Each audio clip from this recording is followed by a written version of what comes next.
While the man was sunbathing on his balcony, the woman upstairs deliberately dropped a wine bottle on him, nearly killing him on the spot. But when he looked up and realized it was just a prank by his upstairs neighbor, he did not get angry. Instead, he smiled obsequiously and greeted her. The reason he acted so submissively was simple. In this building, the higher your floor, the higher your social status. In a future where resources had become scarce, the government had spent a fortune constructing a 50-story skyscraper. The few supplies left in the world were delivered to the building first, so living there had become everyone's dream. But inside, a rigid class system ruled everything. The rich occupied the upper floors and enjoyed lives of luxury. The middle class lived in the central levels, where they had just enough to get by. Ordinary people were confined to the dark lower floors. Their water and electricity were frequently cut off, and they constantly had to endure garbage being thrown down from above.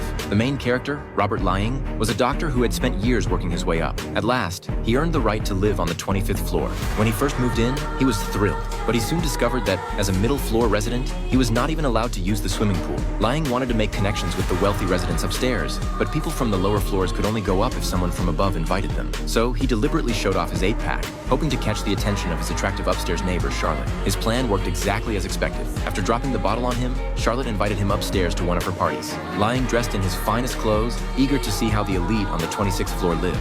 To his surprise, the residents there were just middle-class people like him. Still, since he was already there, he decided to enjoy himself. He quickly blended into the party and drank until he was completely wasted. Charlotte then pulled him onto the balcony, where the two of them became much more intimately acquainted. With Charlotte's introduction, Laing finally gained access to the swimming pool. But just as he was about to get into the water, a bodyguard suddenly approached him and said the powerful man living at the very top wanted to meet him. Laing was overwhelmed by the unexpected honor and immediately followed the bodyguard into the elevator. When he stepped out onto the top floor, the sight before him left him speechless. There was an enormous garden in the sky, with a lawn so vast that people could ride horses across it. Laing was then introduced to Royal, the man who had summoned him. Royal said he had heard all about Laing's medical expertise and wanted to hire him as his personal doctor. In addition to a generous salary, Royal promised to give him priority when apartments became available on the upper floors. Laing accepted without a second thought. Royal then mentioned that he was holding a private party that evening and hoped Laing would attend. Naturally, Laing could not have been more delighted. He immediately went to the supermarket and selected an expensive bottle of red wine. Then he carefully showered, groomed himself, and changed into an elegant suit.